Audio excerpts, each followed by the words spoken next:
tema da semana passada, falando sobre a paz do Senhor, vivendo a paz do Senhor. O nosso texto é João capítulo 14. Convido os irmãos para mais uma vez retornarmos a esse maravilhoso texto, onde o Senhor Jesus Cristo, despedindo-se dos seus discípulos, ele nos mostra como nós podemos desfrutar da paz a despeito das lutas, tristezas, dificuldades que temos no mundo. João 14, começando do verso 1.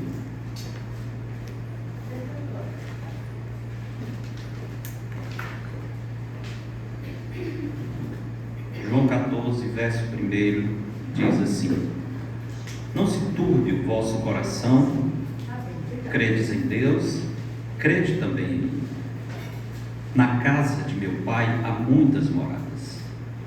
Se assim não fora, eu vos teria dito, pois vou preparar-vos lugar. E quando eu for e vos preparar lugar, voltarei e vos receberei para mim mesmo, para que onde eu estou, estejais vós também. E vós sabeis o caminho para onde eu vou. Pai amado, pedimos mais uma vez que o Senhor use essa palavra para falar aos nossos corações, que ela traga, Senhor, alimento para nós, desafio, traga conforto, traga confronto também, nos conduza ao arrependimento, nos leve à semelhança com seu Filho. Agradecemos por ter a palavra do Senhor em mãos, e agradecemos também, Senhor, por ter o Espírito do Senhor que inspirou essa palavra também entre nós, que Ele nos conduza hoje à tua verdade. Pedimos em nome de Jesus. Amém. Nosso tema é vivendo a paz do Senhor. Estudamos na semana passada esse texto, vamos concluir agora. E a lição principal que eu compartilhei com os irmãos foi a seguinte: Jesus oferece aos seus discípulos a verdadeira paz. Jesus oferece aos seus discípulos a verdadeira paz. Lembrando o contexto em que as palavras foram ditas, Jesus proferiu estas palavras quando os discípulos estavam perturbados.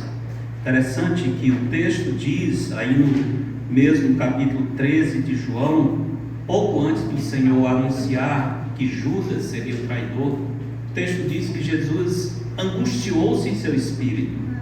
É interessante que é a mesma palavra, angustiou-se em seu espírito, é a mesma palavra aqui em João 14, 1, onde ele diz, não se turbe. É o mesmo verbo, essa ideia de agitação. Jesus sabia muito bem o que significa estar angustiado. Era um momento de comoção, era um momento de despedida. O Senhor sabia que dentro de poucos momentos ele estaria sob o poder das trevas. É uma expressão muito forte lá no Getsemane, quando os soldados vêm para prender o Senhor. Jesus diz, todos os dias eu estive no templo ensinando e vocês não me prenderam, mas agora é a hora, é a vossa hora e o poder das trevas. Imagina isso, o inferno inteiro estava esperando aquele momento para sentir um pequeno gosto de vitória na morte do Filho de Deus. Muito embora a morte de Cristo seria o golpe fatal em próprio Satanás, mas pelo menos por alguns momentos eles sentiram-se vitoriosos. Jesus está num momento bem delicado, e quando ele diz para os discípulos, não se turbe, ele sabe o que significa isso. Ele está dizendo, não continuem perturbados ou angustiados em seus corações. Continuem crendo em Deus e continuem crendo também em mim. Como vimos semana passada, a paz do Senhor vem, em primeiro lugar, por meio da obediência. Jesus nos oferece a paz da obediência. De onde vem essa ideia de paz por obediência? Da ordem, imperativo, né? Jesus está dando uma ordem: não se turbe, não se perturbe. Se ele está dando uma ordem, é porque pressupõe a possibilidade de nós obedecermos. A Bíblia diz que nós somos responsáveis pelo nosso coração. Talvez essa palavra de Cristo possa parecer estranha para muitas pessoas que dizem assim: como é que Jesus diz não se perturbe? Isso está fora do nosso controle. Às vezes até encontramos pessoas que dizem: mas até que eu tento, mas não consigo livrar-me dos pensamentos de perturbação, de angústia que vem sobre a minha mente. Se eu pudesse, eu me livraria. Irmãos, o que a Bíblia diz é que o Senhor espera que nós tenhamos controle sobre o nosso coração.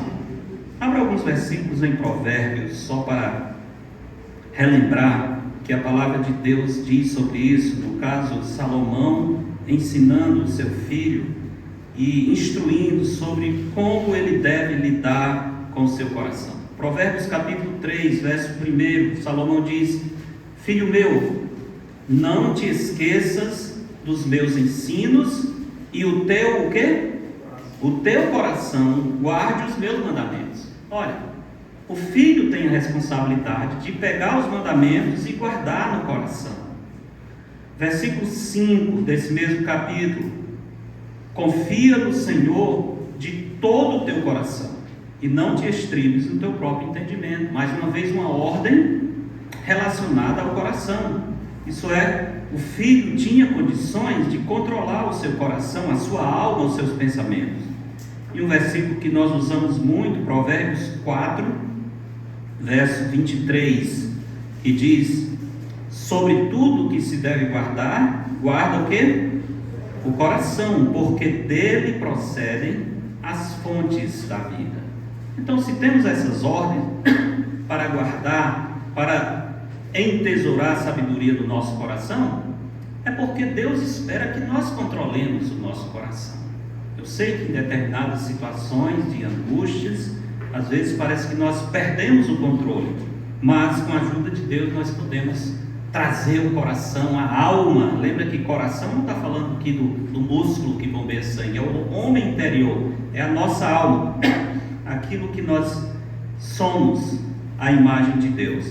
Salmo 42 tem uma expressão bem conhecida, onde o salmista diz: por que estás abatida, ó minha alma? Por que te perturbas dentro de mim?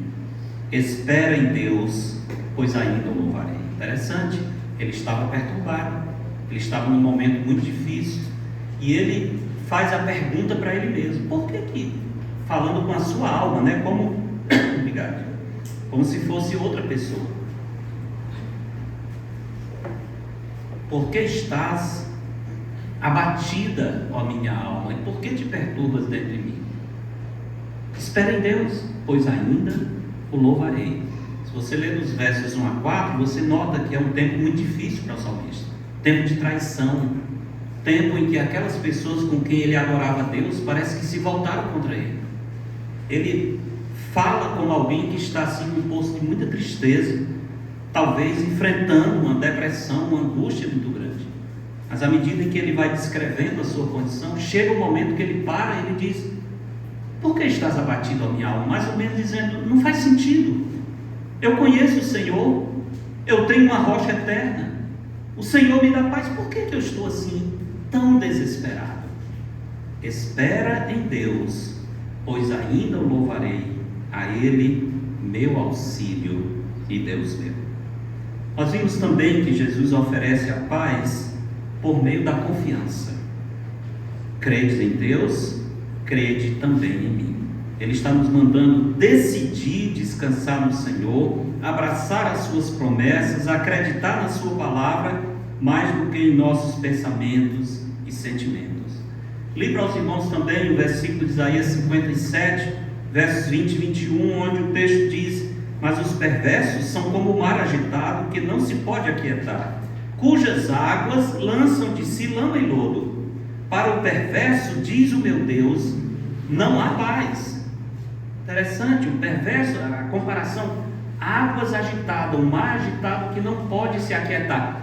O perverso, no sentido, naquilo que Isaías está falando, o significado, não é tanto a ideia de perversidade como normalmente usamos a palavra. É alguém que não conhece a Deus, alguém que não confia completamente no Senhor, alguém que não tem um relacionamento próximo com Deus, não colocou a sua fé no Deus de Israel. E o Senhor diz, para esses não há paz. Por que não há paz? Porque eles não obedecem e eles não confiam. Quem não conhece o Senhor não pode obedecer ao Senhor e não pode confiar no Senhor. Como vai ter paz? Os perversos não conseguem descansar. Na escola bíblica nós estudamos sobre arrependimento e eu coloquei um vídeo sobre o depoimento de uma grande escritora da literatura brasileira. Quem foi? Raquel de Queiroz, né? O famoso livro 15. E a Raquel de Queiroz dando depoimento, dizendo que não tem fé. Mas o que chama a atenção, ela dizer, pessoas que não têm fé são pessoas infelizes. Porque na hora da angústia, elas só fazem chorar. Ela diz, eu perdi meu pai, perdi minha mãe, perdi minha filha, mas eu não tinha um santo, eu não tinha ninguém a quem recorrer. Eu só chorava. Eu sou uma pessoa infeliz porque eu não tenho fé. Irmãos, agora a pergunta é, e por que nós, que temos fé ou dizemos ter fé, às vezes estamos tão infelizes, desesperados? Nós temos condições de descansar nossa alma, mesmo diante das dificuldades que são grandes, porque nós não estamos sozinhos. O nosso Deus é o Emanuel, o Deus conosco. Talvez já ouviram a história de um missionário, um casal de missionários que dedicaram a sua vida por 50 anos em um país africano. Depois de 50 anos de trabalho e tudo, eles se aposentaram e voltaram para os Estados Unidos. Eles vinham de navio, naturalmente, nesse tempo, iam aportar no porto de Nova York. Quando estavam se aproximando do porto, de longe eles ouviram uma banda de música, tocando músicas muito alegres, animadas, e uma multidão de gente lá no porto. E o missionário pensou, a minha igreja veio me esperar. Fizeram uma festa para nos receber, porque passamos 50 anos no campo missionário. Essa é a maneira de receber alguém que está voltando do campo missionário, depois de ter dado a vida toda para servir a Cristo. E ele foi antecipando aquele momento de alegria, quando a igreja, que tinha contratado uma banda de música para receber o missionário. O navio atracou, junto com esse navio vinham outras pessoas também, os homens de terno, naturalmente pessoas importantes. Mas o missionário foi o último a sair com muita mala, né? 50 anos de cacareco no campo missionário, tem muita coisa para trazer de volta. Quando ele saiu, não tinha ninguém mais. A banda já tinha cessado, o povo tinha ido embora. E ele entendeu, então a festa não era para mim, não. Era para aqueles homens de terno que estavam vindo. Aqueles homens eram um grupo de ricos que tinham ido para a África caçar elefantes. Eles estavam vindo de um torneio de caças de elefante. E fizeram uma festa para receber aqueles homens. Quando o missionário entendeu o que estava acontecendo, ele ficou extremamente desapontado. Pegou as suas malas que podia levar, foi para um quarto, uma pensão que eles tinham contratado para descansar, e quando entrou, ele estava muito amargurado, muito amargurado. Ele olhou para a esposa e disse assim, isso é justo? Depois de todo esse tempo servindo ao Senhor, não termos tido uma festa quando voltamos para casa? Fizeram uma festa para essas pessoas que foram matar animais, e nós que demos a vida no campo missionário, não tivemos uma festa ao voltar para casa. Isso é justo? E a esposa viu que o marido estava bem angustiado. Ela disse, olha, você precisa falar com Deus sobre essa sua atitude. Eu vou sair um pouco, quando eu voltar, eu eu quero saber o que Deus lhe disse. E assim ela fez. Ela saiu, e quando ela voltou, primeira pergunta dela: falou com Deus? Ele disse: falei. O que foi que Deus disse? Ele disse assim: no final do sermão eu vou lhe dizer. Não me deixe esquecer, eu vou dizer o que Deus disse para aquele homem. Porque a esperança do céu nos ajuda a viver em paz. O nosso versículo hoje, versos 3 e 4, fala do céu, por isso cantamos sobre o céu. E Jesus utiliza a esperança do céu para confortar o coração dos discípulos que estavam perturbados. 3 coisas queria destacar, respondendo essa pergunta: por que a esperança do céu nos ajuda a viver em paz? Por quê? Em primeiro lugar, por causa do conforto do céu. Por causa do conforto do céu. Verso 2, o texto começa dizendo: na casa de quem? De meu pai. Na casa de meu pai há poucas moradas. Muitas moradas.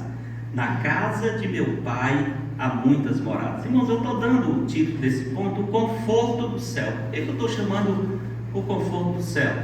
Porque eu, talvez como alguns de vocês, eu também morei um tempo fora, longe da casa do pai. Mas havia um dia que eu voltava para a casa do pai. Nas férias, terminava as aulas, hoje, curiosamente, fui no mapa para checar de novo a distância lá da Praça José de Alencar, no centro de Fortaleza, para o Colégio Liceu, na praça, lá na Jacarecanga, né? Eles conhecem bem. E ali pela Liberato Barroso, nesse tempo os ônibus paravam no centro, né? São exatamente 7 quarteirões, bem longos inclusive. Você vinha ali 7 quarteirões. E eu lembro que algumas vezes eu vinha com as malas. O último dia de aula, o professor dizia que ia ser o último dia de aula, eu sabia que eu podia ir para casa depois da aula. E algumas vezes eu arrastava essas malas. A pessoa dizia assim: é uma mala sem alça e sem rodinha, é um negócio complicado. Nesse tempo a minha era assim mesmo. Não tinha muita alça. E negócio de rodinha é coisa moderna, né? No meu tempo, o negócio de mala com rodinha não era do ombro mesmo. A gente às vezes era até de pau, a mala com um correr assim. A minha já não era tanto, né? O cadeado era um nó, né? A mala era um saco. Mas eu fazia aquela caminhada levando as malas até a escola, inclusive correndo o risco dos outros colegas começarem a zombar: eita, para onde é que vai? Com essa bagunça toda, eu não queria lá saber, né? Tá vendendo o quê? Para mim só contava uma coisa: aquele dia era o dia que eu podia ir para casa. E eu sabia que depois da prova eu podia seguir direto para a rodoviária e pegar o primeiro ônibus para a casa do pai. Por quê? Porque não tem coisa melhor do que estar na casa do pai. Vocês sabem disso.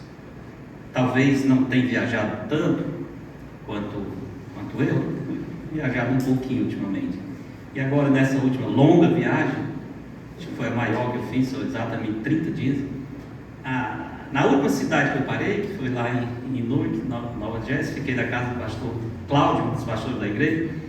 E aí, ele dizendo: eita, pastor, tá voltando, né? Estou. É bom sair, é bom viajar, mas o melhor trecho da viagem toda qual é? É o de voltar para casa. Eu disse: pronto, agora eu estou indo para casa. Esse é o melhor ponto da viagem, né?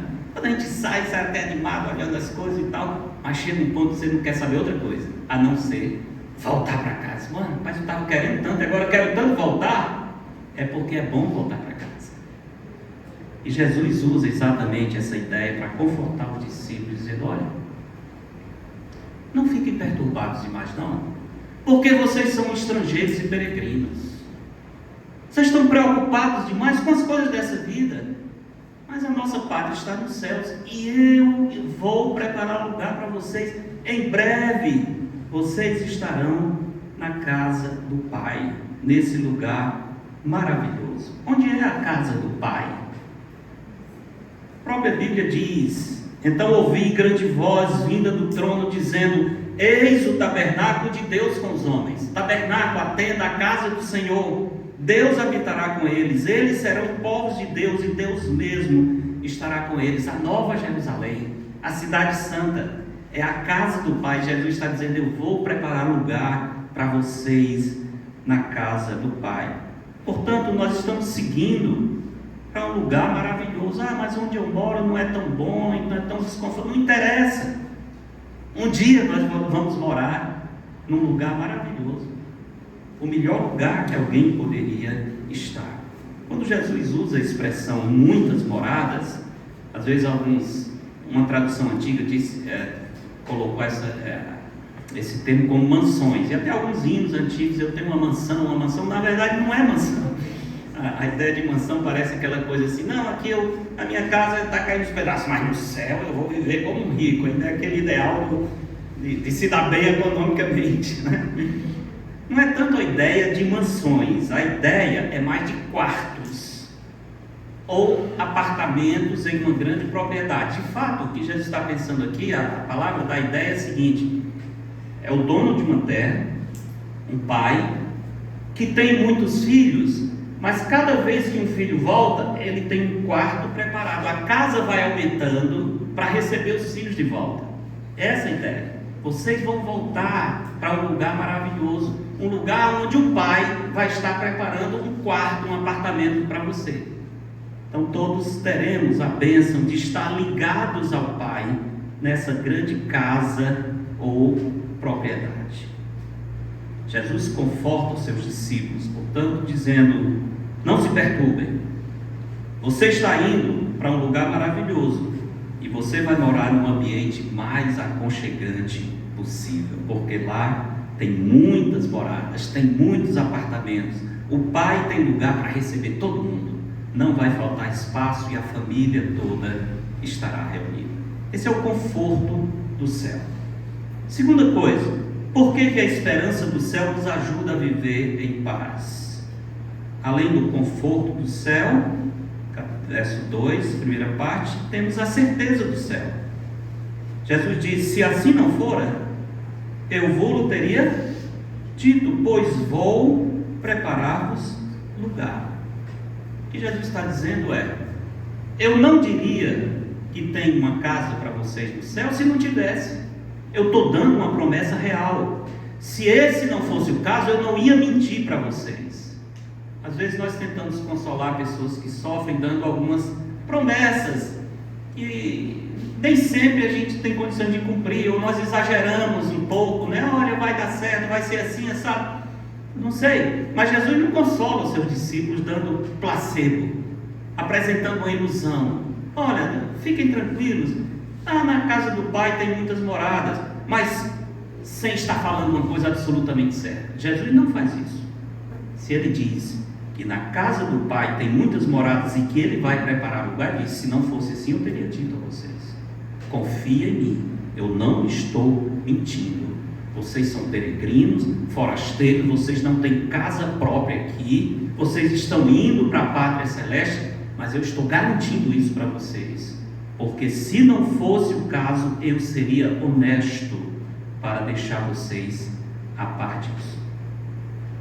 Em Romanos capítulo 8, verso 18, tem um versículo bem interessante, o apóstolo Paulo falando sobre provações. Ele diz assim, falando mesmo da queda da criação e o sofrimento da criação: porque para mim tem por certo que os sofrimentos do tempo presente, tempo aqui não é tanto a ideia de passagem do tempo cronológico, época, dessa era, desse momento presente, a vida presente é uma vida de sofrimento. Irmãos, nós não estamos no céu ainda e nunca vamos viver o céu na terra, tem que lembrar disso, nunca. No mundo teremos aflições, mas Paulo diz: eu tenho por certo que os sofrimentos são reais, os sofrimentos da era, desse período presente, não podem ser comparados com a glória a ser revelada em nós. Estamos sofrendo? Estamos, mas vocês não têm ideia, o que nos aguarda no céu é algo tão grandioso que não pode ser comparado. É uma comparação injusta. coisas do tempo presente não são dignas de ficar lado a lado com a glória que há de ser revelada em nós na casa do Pai. E esse em nós aqui lembra de novo aquela ideia do movimento que eu falei no conceito de fé, revelada para nós. É algo que está direcionado aos filhos de Deus. Temos sofrimentos no tempo presente? Sim. Podem parecer grandes, às vezes são grandes, mas se compara com a glória, de jeito nenhum. Não são dignas nem de ficar um ao lado do outro, porque o Senhor tem algo muito especial para nós. Então Jesus nos dá uma promessa real quando fala da certeza do céu, e Ele também nos fala de um lugar real. Vou preparar-vos lugar. O que é o céu? Bom, estudamos o livro sobre um lugar chamado céu. Uma das primeiras coisas que enfatizamos é isso: o céu é um lugar real. O céu é um lugar, inclusive, muito parecido com os lugares que nós conhecemos, sem pecado, naturalmente. Não é uma condição, um estado, uma sensação. Não, o céu é um lugar. Nós estaremos nos mudando. Se você é um salvo em Cristo, no momento em que você deixar essa vida, você muda de endereço. Você não vai ficar num ambiente que você não sabe o que é, como quem está em sonho. Não, você vai para um outro lugar. E essa é a promessa do Senhor Jesus. Ele não somente fala de uma promessa real, mas ele fala de um lugar real. Não um estado, nenhuma sensação. Nós teremos um novo endereço. Nós vamos nos mudar de um lugar para outro. Essa é a certeza do céu que deve acalmar o nosso coração quando estamos enfrentando as lutas dessa vida. E em terceiro lugar, a esperança do céu nos dá paz, porque não somente fala do conforto do céu e da certeza do céu, mas fala também da comunhão do céu. Verso 3, o Senhor diz: e quando eu for e vos preparar lugar, voltarei e vos receberei para mim mesmo, para que onde eu estou, estejais vós também. No céu nós teremos plena comunhão com Deus. No céu nós veremos o nosso Redentor. O apóstolo João diz isso: nós haveremos de vê-lo como Ele é. E ele diz que por causa disso, assim mesmo se purifica todos os que têm essa esperança. No céu teremos comunhão com o Pai. No céu nós veremos, vamos conviver com Cristo, nosso Salvador. No céu nós estaremos em comunhão com os irmãos que já partiram. Imagina quantas lembranças, quantas histórias, quantos louvores, quanta alegria quando nos encontrarmos com os irmãos que já partiram. Essa é a comunhão perfeita do céu. Veja Hebreus capítulo 12, onde o escritor aos Hebreus fala um pouco sobre essa comunhão celeste, comparando aquilo que o povo de Israel experimentou no deserto e aquilo que o Senhor tem para nós. Hebreus capítulo 12, verso 22. Hebreus 12, 22 diz: mas tendes chegado ao monte Sião, a cidade do Deus vivo. Nota bem, é um lugar, é uma cidade. A Bíblia diz o nome, a Nova Jerusalém. A Bíblia dá o tamanho da cidade, a altura, a largura. A Bíblia diz quantos portões, diz como é a muralha, diz como é que são as ruas, o rio. Está tudo escrito. Apocalipse 21 e 22. Ele diz: tendes chegado ao monte Sião, a cidade do Deus vivo, a Jerusalém celestial, a incontáveis hostes de anjos. Imagina isso, né? No céu teremos comunhão com incontáveis hostes de anjos, a universal assembleia, a igreja dos primogênitos arrolados nos céus, e a Deus, o juiz de todos, e aos espíritos dos justos aperfeiçoados, e a Jesus, o mediador da nova aliança. Olha quanta coisa nos aguarda por causa da nossa fé em Cristo. Comunhão perfeita com Deus, comunhão maravilhosa com o nosso Redentor e reencontro com aqueles que já partiram.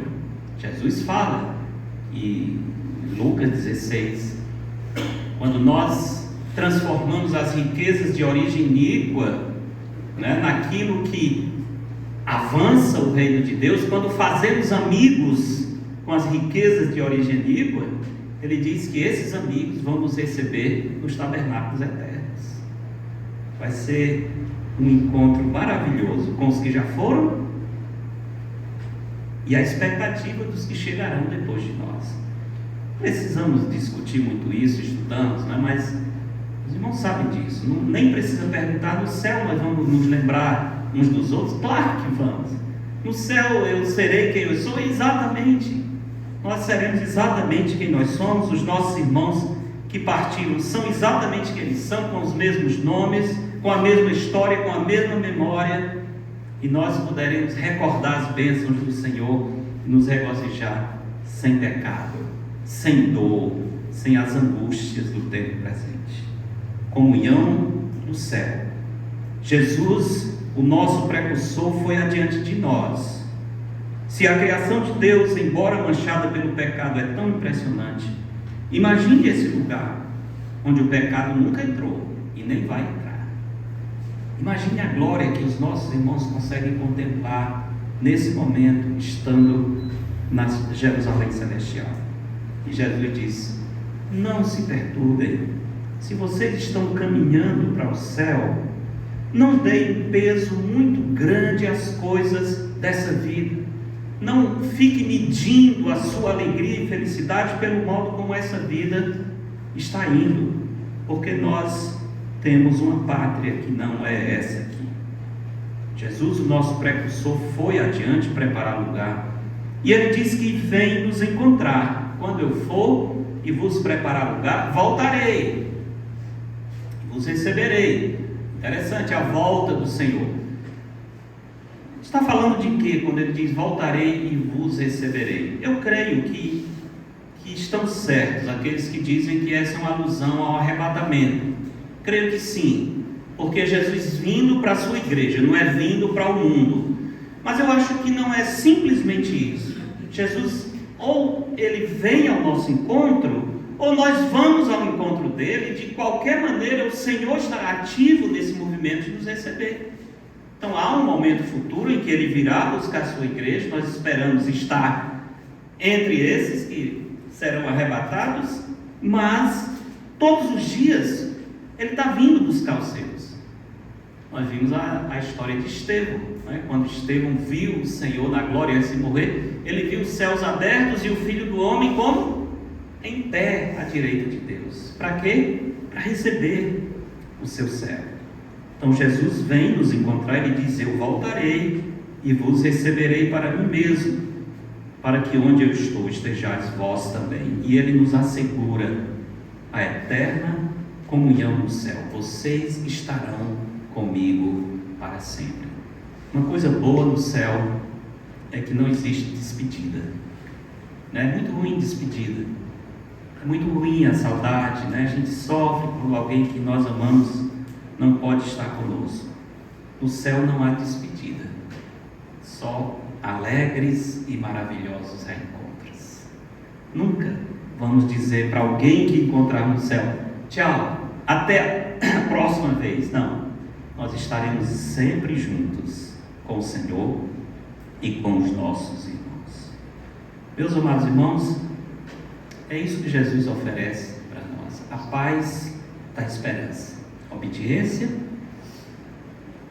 não se turbe o vosso coração, confiança, credes em Deus, crede também em mim, e esperança. Se nós esperamos no Senhor, se os nossos olhos estão direcionados para Ele, nós podemos ter paz, apesar das lutas que enfrentamos nessa vida. Consolar-se pela esperança do céu não seria uma fuga? Alguns dizem isso: quando alguém está pensando muito no céu, é porque está querendo fugir, está querendo se refugiar desse mundo, é uma maneira de fugir do mundo. Não, absolutamente.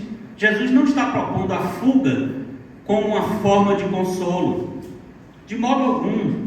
Não é fuga, porque nós somos estrangeiros e peregrinos. Quando falamos do céu como nosso destino, do nosso consolo, nós estamos falando da nossa pátria. para onde nós vamos, do nosso real endereço. Nós não somos desse mundo. Jesus disse: se vocês fossem do mundo, o mundo amaria o que era seu. Irmãos, nós sofremos muito porque nós queremos ser do mundo e nós damos um peso muito grande às coisas do mundo. Como é que alguém que tem uma esperança bendita dessa vai ficar desesperado porque as coisas nesse mundo não estão dando certo? Se nós estamos certos da nossa salvação, nós vamos sentir, nós vamos sofrer, mas não como os demais que não têm esperança, porque nós temos essa esperança dada pelo próprio Cristo. Se não fosse assim, eu teria dito: se eu estou dizendo, é porque é verdade, confiem em mim. Ah, mas está muito longe ainda, quando é que eu vou chegar nesse local? Eu não sei. A gente aqui pensa que está longe, eu não sei. Ah, mas eu sou muito jovem. Ah, e se eu só tiver que ir para o Senhor quando eu tiver 90 anos, 100 anos, eu acho que de 100 você não passa não. Se chegar aos 100, você há muito tempo já queria ter ido, pode ter certeza, porque é como se você tivesse ido sem saber que foi, porque já não vai mais estar, né? Vai estar só de corpo presente. Mas é muito tempo para receber essa consolação. Moisés, escrevendo o Salmo 90, ele diz assim: tudo passa rapidamente, e nós o quê? Voamos. Não é só o piloto que voa, não. Tudo passa rapidamente e nós vamos. Irmãos, tem que ter essa perspectiva. Essa vida, que não é vida, lembre-se disso, nós não estamos vivendo. Sabia, né? Nós não estamos vivendo, nós estamos nos preparando para viver. Quando sairmos desse mundo, aí começa a vida sem fim. Essa vida presente, esse momento presente, ele é muito rápido. É muito rápido. Logo, logo, nós poderemos entender o que Moisés disse, que tudo passa rapidamente e nós voamos. Não? Pergunte aos irmãos aqui que têm mais idade, que eu já não estou muito longe disso, né? Se eles não lembram, como eu, hoje eu estou com 58 anos, é um bocado de tempo. Eu já tenho mais passado do que futuro, então já está descendo a ladeira faz tempo, né? A gente lembra da infância ou da juventude como se fosse ontem, não é não?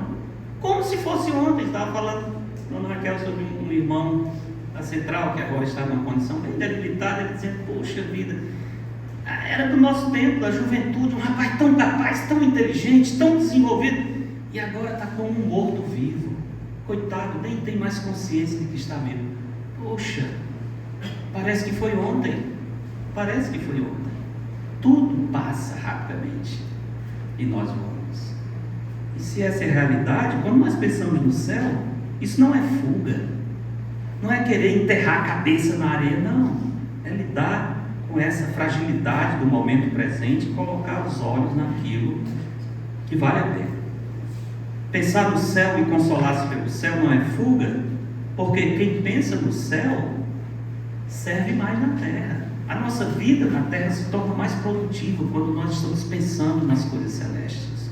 Quando os nossos tesouros estão no céu, nós vamos usar melhor o nosso tempo, nós vamos ter melhor cuidado com o nosso corpo, a nossa saúde, nós vamos ter mais cuidado com o uso do nosso dinheiro, as oportunidades. Nós teremos uma consciência de uma vida que está entregue nas mãos de Deus. Olha, eu estou passando aqui, eu tenho que aproveitar ao máximo esse momento para a glória de Deus, porque já eu não estou mais aqui. Irmãos, a verdade é um ditado popular que diz que há pessoas que ficam procurando chifre em cabeça de cavalo, né? Já ouviram isso? O que é isso? É quando a pessoa fica procurando confusão onde não tem. Tem gente que gosta de confusão, né? Quando não tem, dá um jeito de ter. Gosta de sofrer, gosta de estar preso ao passado, nunca deixa o passado no seu devido lugar, que é onde? É no passado.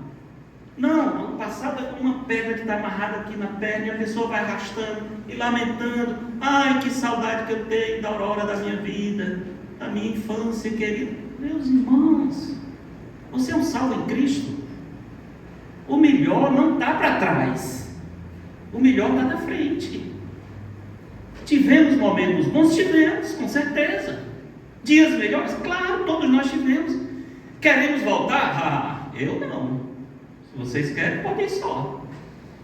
Não quero voltar não, porque o bom está adiante, na presença com Cristo. Quando nós ficamos com essa saudade exagerada, esse sofrimento do passado, a pergunta é: peraí, você quer viver no passado e não quer aproveitar o que o Senhor tem para você no futuro? Onde é a sua casa? Onde é a sua pátria? Aonde está o seu coração? Onde está o seu tesouro? É isso. Não podemos achar que as coisas boas que vivemos nessa vida é tudo de bom que nós teríamos. Não. Nunca as coisas melhores dessa vida vão se comparar com a glória eterna. Pensar no céu, meus irmãos, modifica a nossa vida na terra. E além do mais, nós temos uma ordem. Paulo diz em Colossenses capítulo 3: portanto, se morrestes com Cristo, pensai nas coisas lá do alto, onde Cristo vive, e não nas que são aqui da terra. Irmãos, se nós formos pensar, dividir a proporção do tempo em que nós estamos pensando nas coisas da terra e angustiados com as coisas da terra, ao invés de estar felizes, respirando com a expectativa do céu, a comparação vai ser terrível. Nós estaremos sempre dando mais atenção a esta vida. Para as pessoas que não conhecem o Senhor, eles têm que fazer isso porque eles não têm esperança. Eles ficam desesperados pensando a ideia de deixar esse mundo. Eu compartilhei com você de um senhor idoso que eu conheci, que ele dizia assim: eu vou morrer porque todo mundo morre, mas no dia que a morte chegar, eu vou me agarrar com as paredes, vou me agarrar com a mesa, ela vai me levar, mas não vai ser fácil não. Coitado, né? Como se ele pudesse ter vantagem nessa luta, né? Aquela idade, e se for dormir e acordar morto, não dá tempo nem de se agarrar, né? Aí se agarrar com o quê? Quando abrir os olhos já está na eternidade. Não. Todos nós estamos nesse caminho. Temos que pensar nas coisas do alto. Muito bem. E então? A esposa saiu, deixou o esposo resmungando lá cá dentro, porque tinham feito uma festa para a chegada de uns caçadores, e ele, um servo de Deus, 50 anos, ninguém da igreja estava esperando, não tinha uma banda de música, não tinha um coral, nada, e ele sozinho com a esposa arrastando as malas. Isso é justo? Isso é justo? Nós estamos voltando para casa, e é dessa maneira que nos recebem quando nós estamos chegando em casa? A esposa foi dar uma volta e disse: fale com Deus, você precisa falar com Deus. E a história diz, não é invenção não, já li mais de uma fonte, que ela saiu e deixou esse dever para ele falar com o Senhor sobre essa atitude. E ele ficou. Quando ela chegou, entrou dentro de casa e disse: e aí? Falou com Deus? Lembra que a angústia dele é: nós viemos para casa, estamos voltando para casa e ninguém nos recebeu. Falou com Deus? Falei. E o que é que Deus lhe disse? Ele me disse que nós não chegamos em casa ainda. É isso mesmo. Nós ainda não estamos em casa. Então não precisamos ficar angustiados, porque ninguém nos recebeu. No dia que nós voltarmos para casa, aí sim nós teremos uma maravilhosa recepção. Amigos nos aguardando nos tabernáculos eternos. Aí podemos dizer: agora eu cheguei em casa. Muitas vezes estamos querendo desfrutar as glórias da nossa casa eterna nesse mundo, e não é assim, irmãos, que funciona. Esse mundo sempre será quem?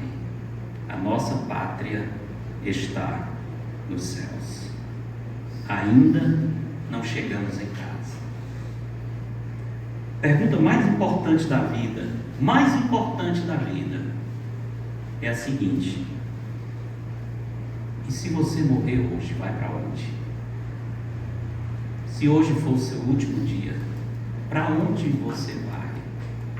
Porque a Bíblia diz, aos homens está ordenado morrerem uma só vez, vindo depois disso o juízo. Vocês todos aqui têm certeza de que estão indo para casa? Vocês ficam tranquilos quando lembram que a vida está passando rapidamente, que a nossa força está decaindo, que nós não vamos manter a nossa saúde, por mais que tenhamos plano de saúde, hospitais, médicos, não tem jeito, a morte vai chegar. E quando você considera isso, imagine 5 minutos depois da morte. Pense nisso. Onde eu estarei? Morri agora. 5 minutos depois, aonde eu estarei? Essa é a pergunta mais importante da vida. Qual o nosso destino eterno? Qual o nosso destino eterno? Que adianta o homem ganhar o mundo inteiro e perder a sua alma? Pessoas que lutam, têm sonhos, têm alvos, dão a vida, dão sangue, dão a saúde para conseguir os alvos desse mundo, mas não se preparam para a vida eterna. Para onde você vai ao morrer? Vai para o céu? Se você diz sim, estou indo para o céu, a pergunta é: você está feliz com Jesus? Você está feliz com Jesus? Eu estou indo para o céu, mas eu estou levando uma vida muito feliz. Eu não tenho conforto ao lembrar disso. Eu estaria melhor se outras coisas dessa vida acontecessem. Eu só estou indo para o céu. Sério? Você está indo para o céu? Para a casa do Pai? E isso não traz conforto ao seu coração? Não alivia a sua dor, a sua tristeza? O que você quer mais? O que você quer mais? Raquel de Queiroz disse: a pessoa que tem fé é mais feliz. Sério? E você tem fé? E não está sendo mais feliz? Tem fé mesmo? Tem fé mesmo? Pense nisso. Se você vai para o céu, essa certeza devia afetar a sua vida. Agora, se você diz: eu não sei, se eu morrer hoje, eu não tenho segurança, eu não sei. Com toda convicção, alguns dizem assim: Deus é quem sabe. Eu não sei. Mas olha, a Bíblia diz que você pode saber e deve saber. Você pode e deve saber. E se você deseja ter essa certeza, o nosso texto, de João 14:6, Jesus diz: eu sou o caminho, a verdade e a vida. Ninguém vem ao Pai senão por mim. Você não tem certeza? Pois eu aconselho que hoje você resolva isso, entregando a sua vida a Jesus Cristo. Entregando a vida a Cristo. Nosso ABC da salvação. Admita que é um pecador. Admita que é um pecador. Acho que não é difícil para todo mundo aqui dizer: não, eu sou pecador, eu tenho pecado. Então, se você reconhece que tem pecado, não somente admita, busque o Senhor para resolver esse problema, porque só Ele pode resolver. O perdão dos nossos pecados só é resolvido em Jesus Cristo, o Cordeiro de Deus que deu a sua vida na cruz. O salário do pecado é a morte. E Jesus morreu, ele tinha pecado? Não. Por que ele morreu? Cristo morreu pelos nossos pecados. Ele morreu em nosso lugar. Ele tomou a cruz que nós deveríamos tomar. Busque o Senhor. Busque o Senhor. Finalmente, clame ao Senhor por salvação. Todo aquele que invocar o nome do Senhor será salvo. Todo que invocar, todo que disser: Senhor Jesus, tenha misericórdia de mim. Jesus conta a parábola do fariseu e do publicano. E aquele homem que Jesus diz na parábola que ele desceu justificado para a sua casa, a oração dele foi somente essa: Senhor, sê propício a mim, pecador. Não foi uma coisa bonita, elaborada, como fariseu, eu faço isso, eu faço aquilo. Não. O publicano, Jesus disse que ele estava longe, ele não tinha coragem nem de se aproximar do templo, ele sentindo o peso do seu pecado, batia no peito, uma expressão de tristeza, diz que ele batia no peito com muita tristeza e dizia assim: ó Deus, sê propício a mim, pecador, tenha misericórdia de nós. Ele nem elevava os olhos para o céu com tanta vergonha que ele tinha do seu pecado. E Jesus disse: esse desceu para casa justificado. O Senhor ouviu a oração daquele homem. E eu queria deixar o desafio para todos aqui. Se você não tem certeza da sua salvação, clame ao Senhor agora. Diga para o Senhor: Senhor, tenha misericórdia de mim, eu preciso de Jesus Cristo. Eu sou um pecador. O salário do meu pecado é a morte. Se eu continuar assim, eu vou morrer eternamente. Mas hoje eu quero entregar minha vida nas tuas mãos. Hoje eu quero que o Senhor se torne o meu único Senhor, meu único Salvador e o meu único mediador. Eu entrego a minha vida a Ti. Pense nisso. Se alguém aqui entre nós não tem segurança da sua salvação, conselho do apóstolo Paulo: hoje é dia de salvação. Hoje é o momento em que você pode entregar o seu coração a Cristo. E se alguém entre nós quiser fazer essa decisão e quiser nos comunicar, faça isso. Será uma alegria para nós saber que alguém que não tinha salvação vai voltar para casa salvo em Jesus Cristo, entregando a sua vida nas mãos do Senhor e recebendo gratuitamente o perdão dos seus pecados. Ao terminar o culto, se quem quiser falar comigo, qualquer dos irmãos, sobre isso, fique à vontade, será um prazer para nós ouvir. Vamos orar. Senhor amado, agradecemos a Ti pelo ensino da Sua palavra, agradecemos a Ti, Senhor, pela paz